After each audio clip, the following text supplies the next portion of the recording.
Okay, we're back here at the Gale 95 grinder mixer. You can see I've got some corn already ran through the hammer mill, and I was loading up the auger with some soybean meal when I started hearing a clanking going on. Upon further investigation, I found that the shaft here that runs from the hammer mill right here, it's all loose, which is telling me that the bearings in my gearbox are shot. And I've removed the side access plate there. This gearbox is the central point that runs all of your augers, mixers, etc. The only thing it doesn't run is the grinder itself, the hammer mill. So let's go take a look inside of here. You can see a couple of beveled gears, and it appears that when I wobble this shaft, let's see if I can do that. Whatever keeps that in place, it looks like it was a bearing that sits up on top there, is falling apart. And this gearbox is supposed to be full of an oil. I believe it's a gear oil, and mine is not. I've noticed that I've had wads of grease, and I didn't know where it was coming from at the bottom after having mixed for a while. And it's super hot here in Texas, and I'm assuming that all of the fluid has drained out of this thing due to a leaky seal or something, which led to the demise of that bearing. Let's go inside and take a look at the drawings and see what I've got to do to get parts for this and ultimately fix it. Okay, I was able to get the unit off, the gearbox off the grinder, and I got it up here on my bench. Again, I ended up driving the collar off the shaft. I probably ruined that U-joint. That's gonna be something I'll have to look into. As you can see inside, there's a cotter pin. Oops, there's a cotter pin right there. And I'll remove that, and I should be able to get those gears off of that shaft around the back side. This is a shaft that goes to the auger. There's some bolts, and I'm assuming then that whole shaft will come out. Here on the input shaft, this is a nut, according to the parts manual. And that nut I'll have to get off of there, and I should be able to then remove that sprocket and remove the shaft, which will come out here and enable me to replace all of these bearings. Every one of the bearings on this thing was gone, so definitely needed to be done. Okay guys, we're back. I've got all of the parts cleaned up. I've got all of the interior shafts and pieces and such not down here all cleaned up, ready to go back in. Here is the housing. It's been all cleaned up. Let's see if I can get some good footage inside. There's been some damage, just bearing or parts banging around. If you can see down inside of there, there's a little bit of damage. I've driven out the races, the bearing races for all of these pieces. Here's some parts that came out. There's some retainers there that keep the bearings from going too far. Those are like internal spring clips. Here's some other pieces for one of the other shafts. There's the old seal and bearing for the input shaft. Again, the bevel gears. And then here I've got some of the replacement parts, which I was able to get directly from Gale. And I'll talk more about those as I put them in. I also have the assembly diagram. Here you can kind of see how things go together. I'm going to use that as my guide to help me put this thing back together again. Hopefully I have enough parts and I don't have to reuse any of the existing ones because they're in pretty bad shape. So we'll follow along as I put this thing back together. All right, I'm cleaning up most of the parts, and I don't know if you can see that.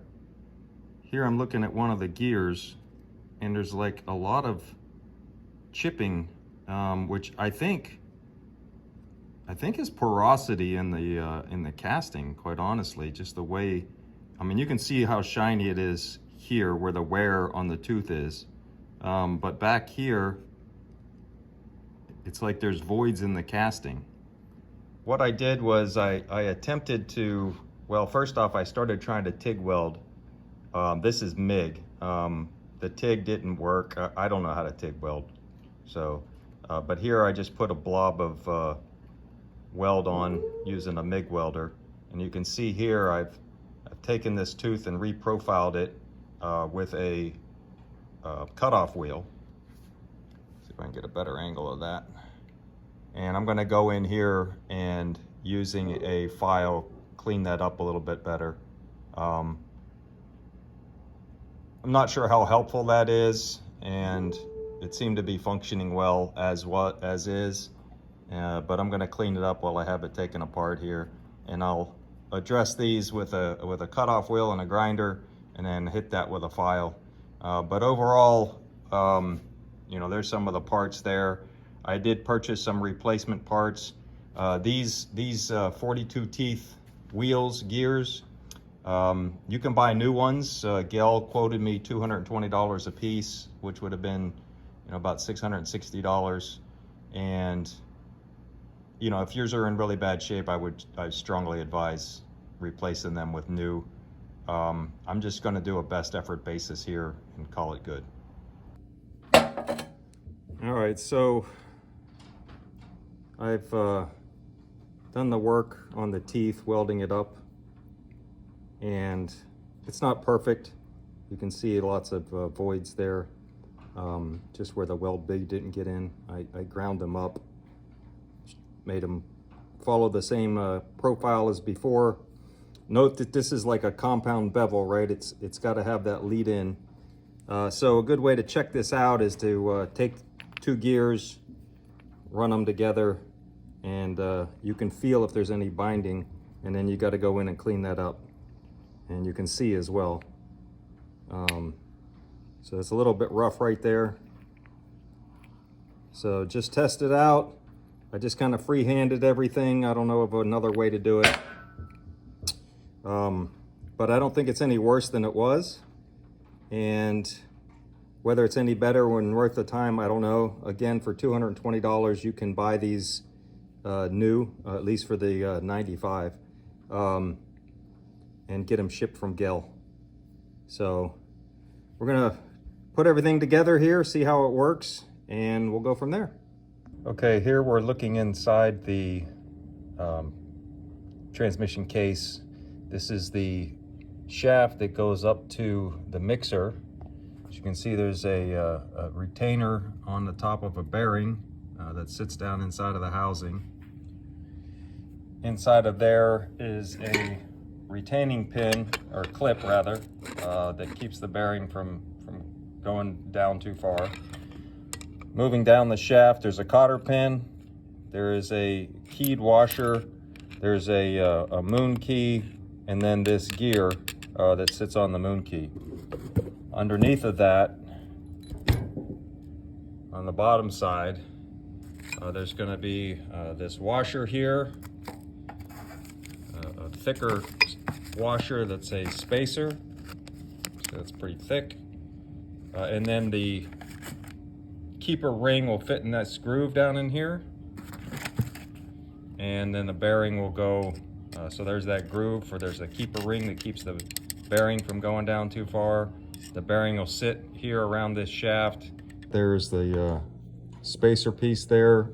Underneath of that, well, above that, is that snap ring. It's not really a snap ring, it just gets pushed down, and it's a retaining ring that holds that washer, that brass piece in place. It's not brass, it's just coated.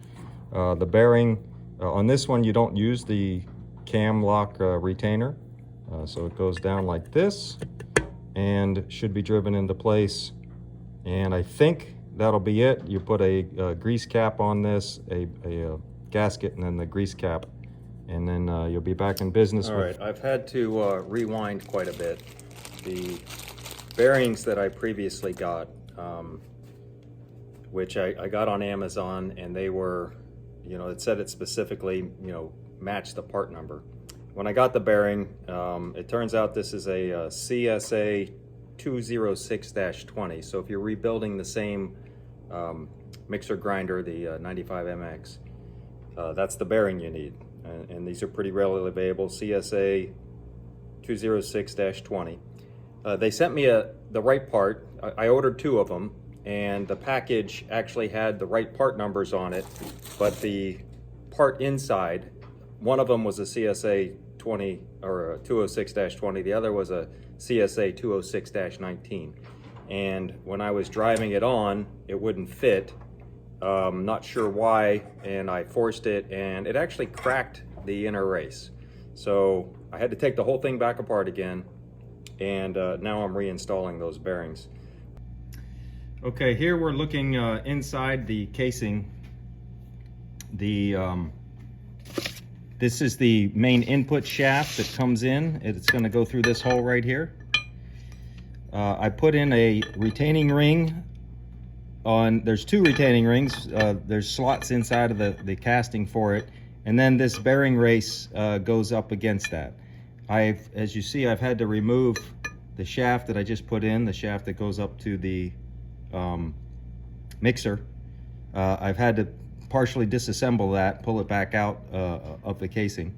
So I would recommend that you start here with the input shaft, get that in place before you move up to the shaft for the mixer.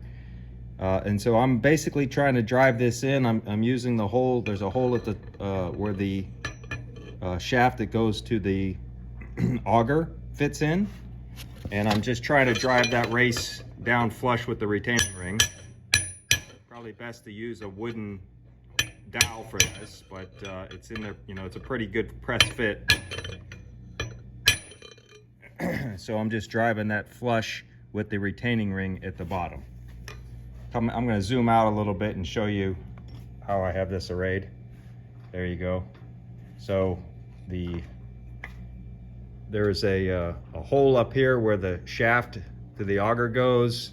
Down at the bottom is the shaft to the input shaft that comes off your PTO, and then the shaft that's hanging out there is the shaft that goes to the mixer. So hopefully that helps you. I think it would be a little bit easier to put that race in with that shaft out, and even get all of this input shaft assembled, and then move to the shaft that goes to the mixer. Okay, the inner bearing cup, the one at the bottom, is in. You can see the retaining ring that holds it in place. On the top here we have the bearing cone, outer race, whatever you want to call it, in place. Underneath of that is a retaining ring. Okay, on the shaft here, we have the oil seal. It's going to sit down in the top of that hole right there. So this is upside down as I have it sitting in my vise. There's this retaining ring. It's kind of a snap ring, and it's going to slide over and it's going to sit in this groove here. And then we're going to take the bearing itself, drive it down until it sits against that retaining ring. Take the whole thing out of the vise, invert it, and drop it in the hole. And then somehow we're gonna put on another one of these bearings this way while it's inside the unit. Drive that down to about here, put the bevel gear on, put the lock nut on and washers on while it's inside of this hole. And so this is gonna be a struggle to do that. Let me see how I get it done. Okay, I got the first bearing down on the shaft. It's sitting against the retainer that I just put on. Looking at the bearing, it says on the bearing, it says Timken LM607048, and then there's a space, and then the series of numbers 778 space 08 USA. So if that helps you source the bearing, I bought this one directly from Gell. So again, it's a Timken, what appears to be LM67048, and then another sequence 77808. Okay folks, I've had to disassemble the shaft that's hanging out here that goes to the mixer. Had to take that out so that on the inside, you can't assemble this input shaft with the mixer shaft in place. There's just no room to do that. I tried, got it stuck, had to remove it. As you recall, I have the bottom bearing race in. There's a retaining ring that it sits up against. I have a retaining ring. It's like a snap ring that sits underneath of this bearing race, right, the conical piece there. Those are in. And now I'm going to try to assemble the shaft. Here's the shaft here. I've got one bearing on. I've got the a snap ring around the shaft that keeps that bearing in place. Up towards the left-hand side of the screen is an oil seal. So I tried to freeze this and heat the bearing that goes on the bottom, this piece here, sits up inside. Freeze the shaft, heat the bearing, and you know, it got stuck, which I knew it would. And of course, with all of the stuff on the inside with the input shaft in my way, I couldn't really do anything. So what I'm going to do is I'm going to use a series of sockets, I think, and I'm going to support from the bottom, and I'm just going to drive that shaft down inside. So let's see if that works. All right, I've got the shaft in there pretty far. I've got about 1/4 of an inch to go, and I've had to block it up with some additional supports. All right, so I got the bearing on through using a series of shims underneath. It turns out my 1 1/4 inch socket wasn't deep well enough, and I'm sure I boogered up the end of this thing, so I'm gonna have a hell of a time getting that nut on there. So check that. I ended up, you know, just using a piece of PVC pipe, a couple of sections of 1 1/4 inch PVC pipe. It didn't really take a lot of force once I got over the keyway. So here's that bevel I talked about, and the lock washer. It's got a tab on the inside, and there's a corresponding groove in the shaft there. So this is going to go in, and then it's going to lock onto one of these retainers on this nut. I did put a washer in up against it. There's a washer that came off. I ordered a set, but I don't think I have the right size, so I'm going to reuse the original. And we'll get that on, and then we'll look at the next step. All right, I got everything assembled. I can turn it with my fingers here.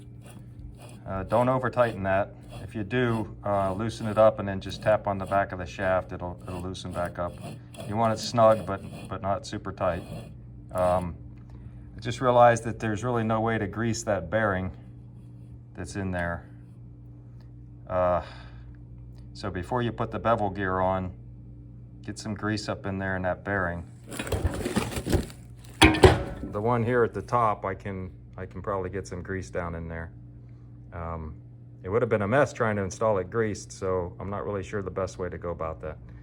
But I'm going to get some grease on there. I'm going to push this oil seal back down, and then I'm going to move on to the conveyor coupling, the auger coupling, or shaft rather, the auger shaft.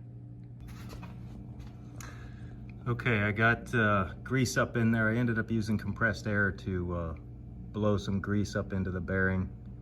Same with the top one. I blew grease down into the bearing. I think it did a pretty good job considering. So I locked the lock washer here, and will now proceed on as I have finished the input shaft. Yay, that was a bitch. Okay, the shaft that goes to the conveyor is pretty simple arrangement. You have this piece here which bolts to the outside of the transmission housing. Inside it's got a brass bushing on either side.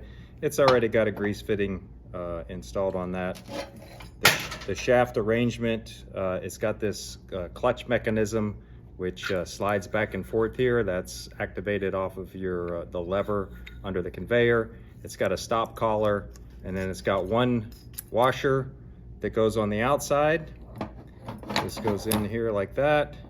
You got two washers that go here, and then it's got the bevel gear, and a cotter pin and a key, obviously. Now this arrangement gets assembled on the outside of the casing like this, and then you put the washer on and the bevel and the cotter pin once it's inside the machine. So I'm going to go ahead and do that, and because this has a grease fitting here, I thought after the fact I would go ahead and install a grease fitting on the input shaft. So I drilled and tapped a hole for the grease zert fitting there. I got lucky and just got between the two bearings. I would strongly advise you do this before assembly of the shaft, which I didn't think about it until I was wondering how I was going to grease those bearings. But this is a good feature to have anyway, so you might want to put that in while you got the whole thing disassembled. Okay, I've got the 3 shafts in. This is the conveyor shaft, this is the input shaft, and this is the mixer shaft. I've got my washers on the conveyor shaft, I've got my moon key in there. And now I have to get the gear on. The gear for the mixer shaft has got a smaller ID than the other ones. And I don't have the mixer spur gear on yet, bevel gear. So I probably won't be able to do this with the camera without basically blocking everything because my hands are going to be in the way. So I'm going to go ahead and try to put that on, and then we'll come back with the camera. Okay, finally got the shaft for the conveyor in. It's that one there. You see I got a cotter pin in there. Between the gear and the cotter pin is a washer. Of course, I had to remove the mixer shaft to get it in there. I'm getting good at removing the mixer shaft. So here's the mixer shaft. As you can see, this washer here, this washer has a slot in it for the moon key, as does the gear. So I'm going to drop that moon key in place, push the shaft in to where it goes back through, and then I'll be able to put the bearing in here. As you can see, there's the keeper there that keeps the bearing from falling down. Put the bearing in here and then put the cap on. So we'll come back when I'm done with that, and hopefully I will have an assembled transmission. Okay, I got the mixer shaft in. Everything seems to work right. There's really not a lot of clearance between that cotter pin and the nut that goes to the input shaft, but it seems to work. Nothing's binding up. I did have to knock the top of that cotter pin downward or to the right in this shot, just a little bit to make sure it cleared. Also worth noting, I had made a gasket for this interface between the casing and this bushing pack, but the drawing doesn't call for a gasket, and I left it out. It's a very tight fit. The half of this is recessed where the bottom bushing is. It's a really tight fit in there, and also I was concerned about stack height, right? Having this stick out too far, and as a result, the gears not mating up as tightly as they should. On the bottom side of this mixer, you can see that there's a pretty fat washer in there. There's a spring, that snap ring that fits on the shaft. If you go back to the first time I installed the mixer shaft, and then the bearing goes on the outside. So I'm going to put the gasket on here, the bearing cover. I'm going to put the gasket on here, and then this cover plate. Okay, folks, everything's buttoned up. I put 2 tubes of grease in here. It seems to have filled it up about halfway. This is not a grease fitting. I think that's a screw for whenever they have it in the factory. They probably fill it up with that, but that's not a fitting. And there would be no way to get to it. Anyway, everything's assembled. Works pretty good here. So I'm pretty pleased. I don't know, you know, if this was entertainment or not, but I'm sure if you're watching it this long, it's because you're the poor SOB that's transmission's failed. So it was a lot of work. Certainly don't wish that upon anybody. I still have to install it yet, and so that's going to be a separate video. You're welcome to jump over to that one and watch and see how I get that in there. But I imagine if you got yours out, you'll be able to get yours back in. So thanks for following along, And be sure to subscribe, leave some comments, questions. I'll be getting back to you as soon as I can. Thanks again. Farewell.